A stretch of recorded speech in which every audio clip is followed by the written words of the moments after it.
Movie Disclosure by Steven Spielberg. Some of you may have seen the trailer and noticed that some of the events that are taking place in the trailer seem to feel like they correlate to today's disclosure stories. Well, Steven Spielberg came out for the first time on stage and addressed where this idea for the movie came from. Pay attention. What reinvigorated me in wanting to make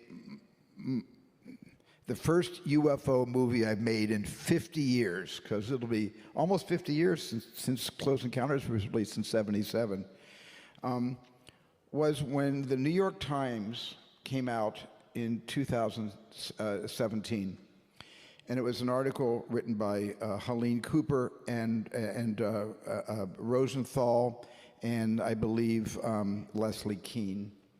And it was an article about the Navy pilot who was flying a Navy FA-18F fighter jet off the Nimitz, the aircraft carrier Nimitz, and had seen something on his FLIR and had essentially recorded it and basically reported it.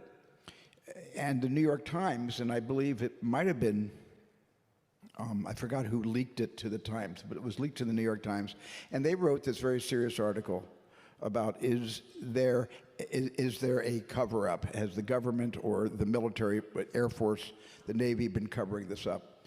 And it was just a fascinating story, and it completely rekindled my interest in this subject matter.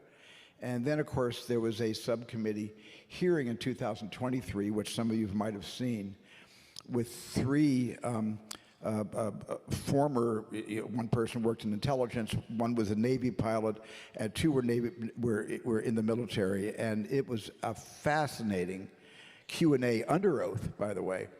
And so my feeling right now is this: I don't have any information exclusive to me that all of you here, if you read about this and have seen the plethora of documentaries about this dating back to 2018, where these documentaries really started to roll out, I don't know any more than any of you do. But I have a very strong, sneaking suspicion that we are not alone here on Earth right now.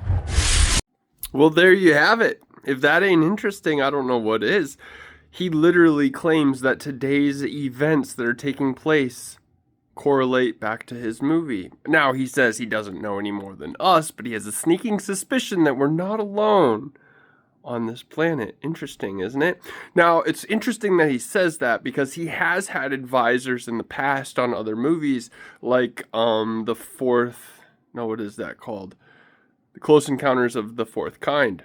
He did have someone who was on the CIA who was there and was giving him tips and pointers and things that were connected back to the UFO phenomenon. So it is interesting. But what I find even more interesting is that it's connected back to today's actual events from the Nimitz and the Tic Tac. And although that he says that it's just random connection, it falls in line with what I've been saying since the very beginning of this, that it's all connected. And remember, the government did indeed have a disclosure plan set in place in 2017 that they said there was going to be a drip of information coming out to the public. And the way that he spoke about this was like, we're getting the information from the people who still maybe haven't watched or read these articles in the paper, watched these informations and hearings on the news, or the ones that actually took place in Congress under oath. You know, is how he mentioned all that. Sneaking suspicion that it's all connected. But that's just me. What do you guys think of this information? What'd you think of the video? Smash that like button, comment, share, subscribe, and we'll see you next time.